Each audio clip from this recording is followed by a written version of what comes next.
Do you use dental floss every day? I do.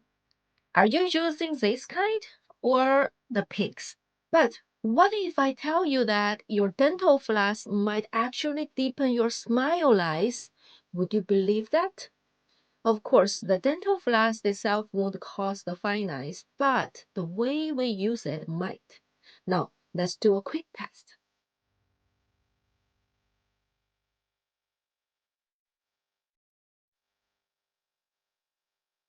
You must see, no matter what you use, the way you are flossing your teeth every day actually is deepen your fine lines.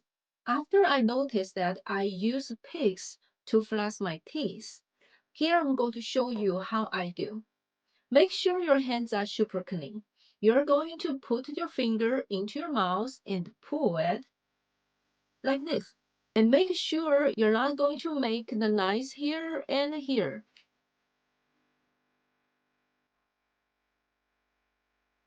So next time when you're going to floss your teeth, look carefully in your mirror. I'm 100% sure you will see very obviously you're making the folds. So next time when you're going to floss your teeth, look at the mirror carefully, and I'm sure you will find your way to avoid the folding of the fine lines. Hope you will like it. I'm sure it will help you.